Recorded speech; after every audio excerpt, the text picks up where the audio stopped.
Hello दोस्तों, मैं पूर्णिमा Singh study platform में एक बार फिर आप सबका स्वागत है। मैं आशा करती हूँ कि आप सब स्वस्थ होंगे, मस्त होंगे और मन लगा करके पढ़ाई कर रहे होंगे। तो आज जो है मैं अब तक तो मैं 3 क्वेश्चन क्लास 9 के चैप्टर 3 का मैं लेके आई हूँ, लॉन्ग क्वेश्चन। और आज मैं क्लास 9 के चैप्टर 3 का ही लघुत्तरीय प्रश्नोत्तर को लेके आए हम, अति लघुत्तरीय। ठीक है, अति लघुत्तरीय में प्रश्नों के उत्तर रहते हैं और जो वैकल्पिक रहते हैं, जो सबसे छोटे क्वेश्चन आंसर रहते हैं, उसमें आपको 4 विकल्प मिलते हैं। ठीक है, तो अति लघु इसे बोला जाता है जिसमें एक क्वेश्चन का एक का आंसर होता है और एक ही लाइन में लिखा होता है, उसे अति लघु उत्तरीय कहते हैं। और वैकल्पिक जिसमें 4 ऑप्शन होते हैं, तो वो सबसे छोटे क्वेश्चन आंसर होते हैं।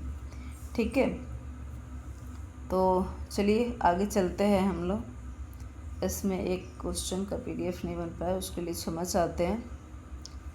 तो चलिए दूसरे क्वेश्चन से हम लोग शुरुआत करते हैं। क्वेश्चन है, गृहिणी के कर्तव्यों के विभिन्न स्वरूप क्या हैं? आंसर है, गृहिणी के कर्तव्य पत्नी, माता तथा गृह स्वामिनी के रूप में होता है।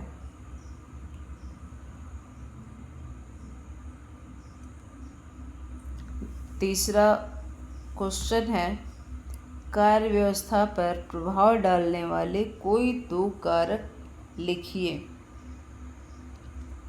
कार्य व्यवस्था पर प्रभाव डालने वाले कोई 2 कारक लिखिए।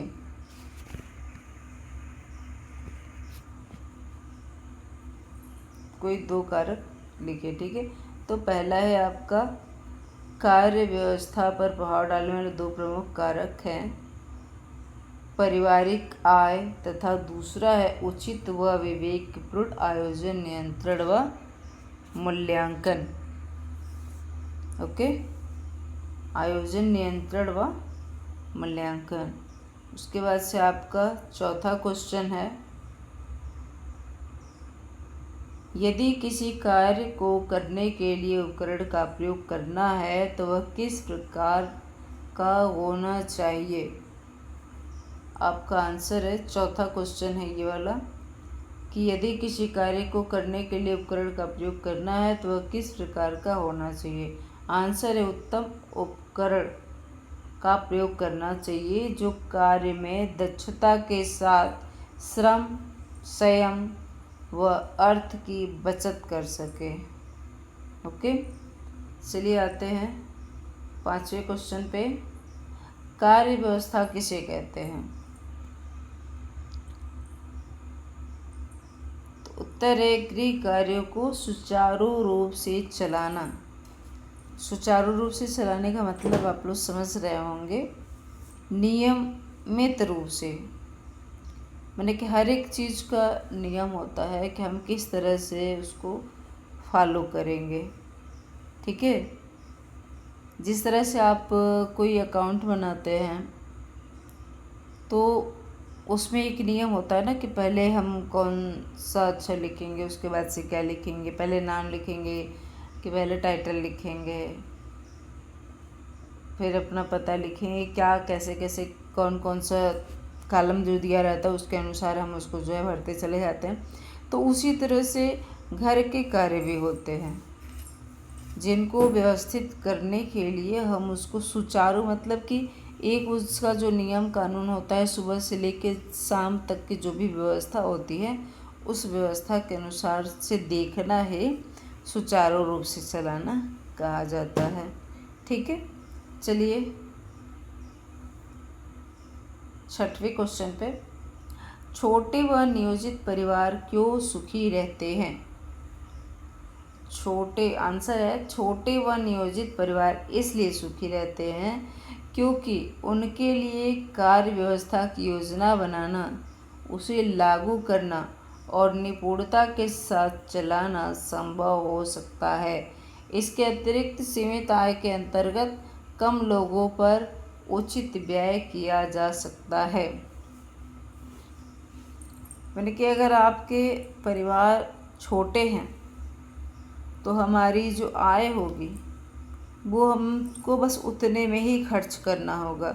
इसको हमने लॉन्ग वीडियो में भी आपको पूरी तरह से समझाया है।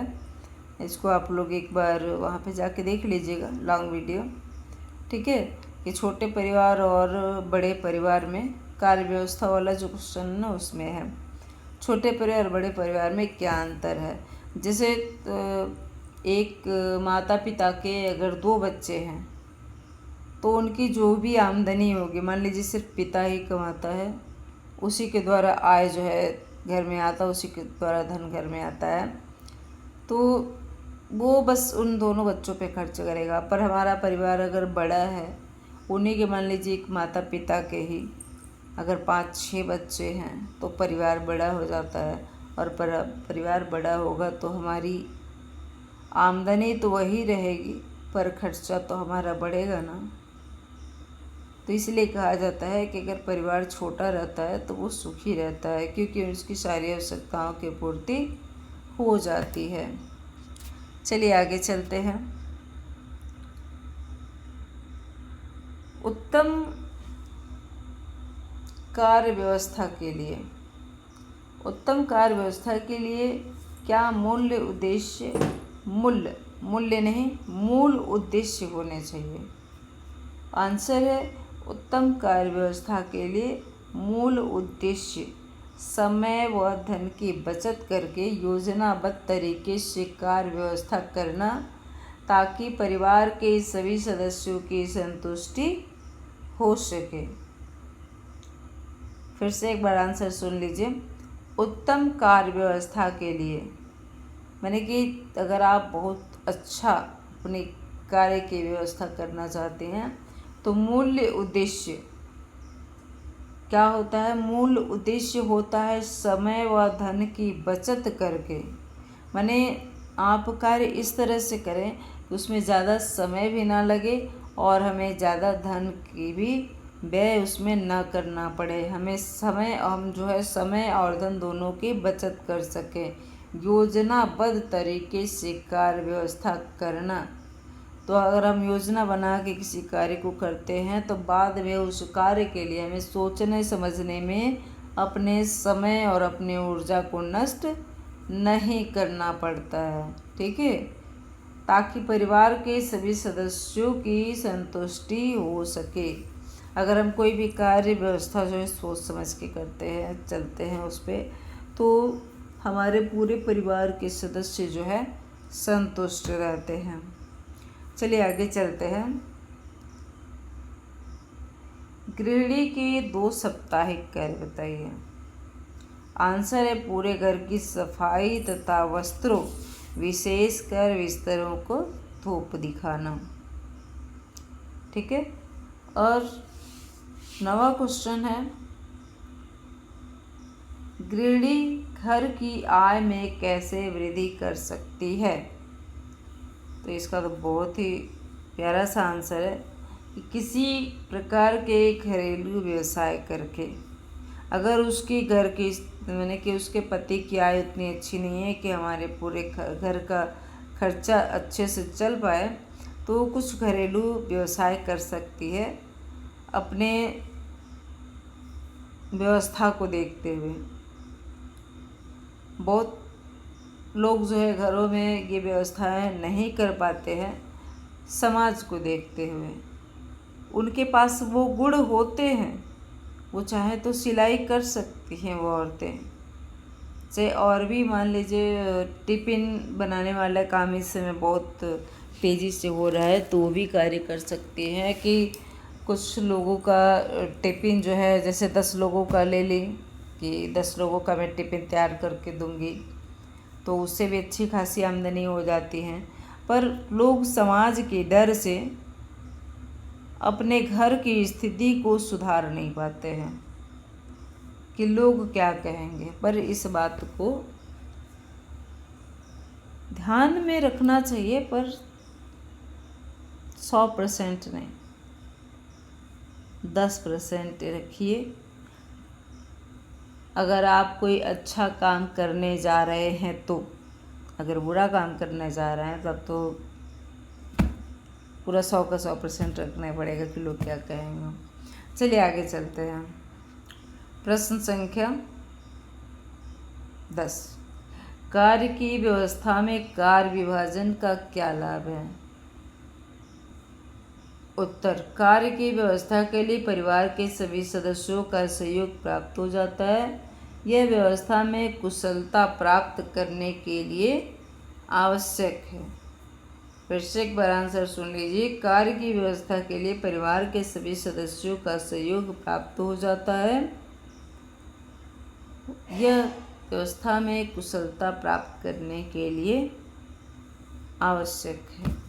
मैंने अगर चाहते हैं कि घर का हर एक कार्य व्यवस्थित हो जाए, हो ढंग से हो, तो उसके लिए पूरे परिवार के जो सदस्य हैं उन सबको कार्यों में विभाजन कर लेना चाहिए और गृहिणी को सहयोग देना चाहिए।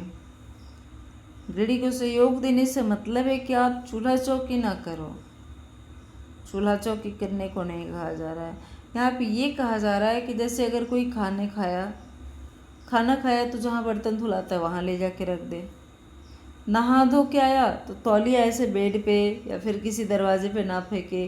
चूंकि वो गीला है तो उसे धूप में ले जाके डाल दे। अगर अपने कपड़े पूरे नहीं धो सकता तो कम से कम अपने अंडरवियर बनियान तो धो के डाल ही सकता है कि नहीं? और कुछ नहीं कर सकते बड़े घर के जो लोग हैं तो कम से कम बाहर का जो बैठक है उसके सोफे, बिस्तर के चादर, इतना तो सही कर ही सकते हैं। अब उसमें तो कोई करने से कोई गृहिणी बन नहीं जाता है।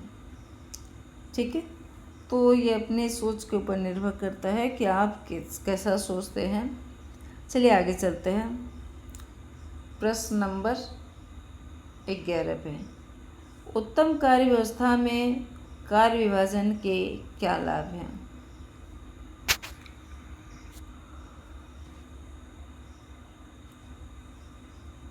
परिवार के प्रत्येक सदस्य को अपनी शक्ति, क्षमता तथा आय के अनुसार कुशलतापूर्वक सहयोग देना चाहिए। ठीक है, परिवार के प्रत्येक सदस्य को अपनी शक्ति, क्षमता तथा आय के अनुसार कुशलतापूर्वक सहयोग देना चाहिए।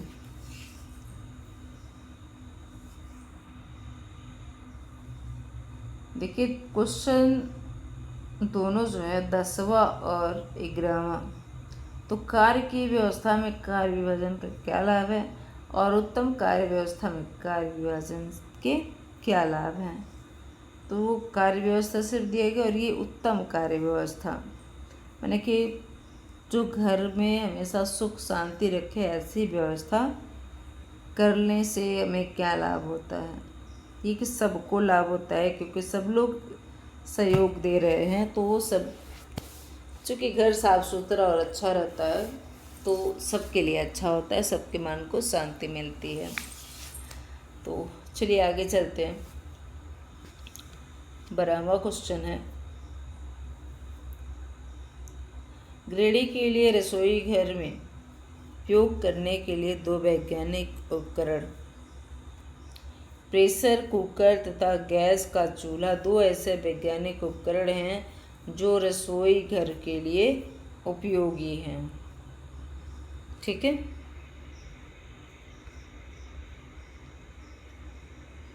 चलिए थोड़ा सा ये घर के लिए उपयोगी हैं। 13वें क्वेश्चन पे आते हैं, गृह कार्य व्यवस्था का प्रमुख कारक लिखिए। घर के 13वां है, गृह कार्य व्यवस्था का प्रमुख कारक लिखिए। आंसर है, घर के कार्यों को करने से पूर्व उनके संचालन के संबंध में एक सुविचारित योजना तैयार करना गृह कार्य व्यवस्था का सर्वप्रमुख कारक है। ठीक है, घर के कार्यों को करने से पूर्व उनके संचालन के संबंध में एक सुविचारित योजना। मैंने कि घर के कार्य हम कैसे करेंगे। मान लीजिए दिवाली की सफाई करनी है, तो हम पहले किस घर की सफाई करेंगे, कहाँ से शुरुआत करेंगे। कहीं ऐसा तो नहीं कि पहले हम झाड़ू लगा लें और उसके बाद से जाला साफ करें, ऐसा तो नहीं होगा ना। पहले हम जाला साफ करेंगे, जितने हमारे सामान हैं उन सबको झाड़ेंगे, पोछेंगे, अलमारियों को पोछेंगे, फिर उस पर सजाएंगे, तब जाके कहीं हम जो है फर्श की सफाई सबसे लास्ट में फर्श को झाड़ेंगे, उसके बाद से पोछा लगाएंगे। ठीक है, तो यही है कि कैसे अच्छे से किया जा सकता है। ठीक है, प्रमुख कारक कौन कौन से हैं ये इसमें जानना होता है। और चलिए हम लोग आ गए हैं 14वें क्वेश्चन पे। कार्य व्यवस्था के मुख्य लक्षण लिखिए। पहला है नियोजन, दूसरा है नियंत्रण, तीसरा है मूल्यांकन, चौथा है कुशलता। कार्य व्यवस्था के प्रमुख लक्षण हैं। आइए 15वें क्वेश्चन पे। कार्य व्यवस्था को प्रभावित करने वाले 2 साधन बताइए। भौतिक साधन तथा मानवीय साधन कार्य व्यवस्था को प्रभावित करने वाले 2 साधन हैं। 16वां क्वेश्चन है, दैनिक कार्य सारणी किसे कहते हैं। प्रातः से लेकर सोने के समय तक घर में किए जाने वाले समस्त कार्यों की सूची को दैनिक कार्य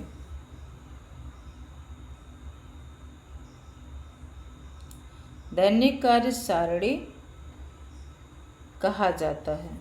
ठीक है, क्वेश्चन है कि दैनिक सारणी किसे कहते हैं। तो प्रातः से लेकर रात्रि के समय तक घर में किए जाने वाले कार्यों की जो सूची होती है उसको दैनिक कार्य सारणी कहा जाता है। चलिए 17वां क्वेश्चन है, परिवार में सदस्यों का व्यवहार कैसा होना चाहिए। आंसर है, परिवार में समस्त सदस्यों का व्यवहार पूर्ण रूप से एक दूसरे के प्रति सहानुभूति तथा सहयोग पर आधारित होना चाहिए। तो चलिए यहीं पे हम इसका और भी क्वेश्चन है, बट वीडियो बहुत ज़्यादा लॉन्ग हो जाएगा, इसलिए मैं यहीं पे अपनी बॉडी को विराम देती हूँ। अगर वीडियो आप लोग को पसंद आए तो please like, share and subscribe ज़रूर कीजिएगा। कमेंट भी ज़रूर कीजिए, आपके कमेंट से बहुत ज़्यादा मोटिवेशन मिलती है और आगे और भी वीडियो बनाने की इच्छा होती है। ठीक है, तो हर हर महादेव बच्चों, बाय बाय।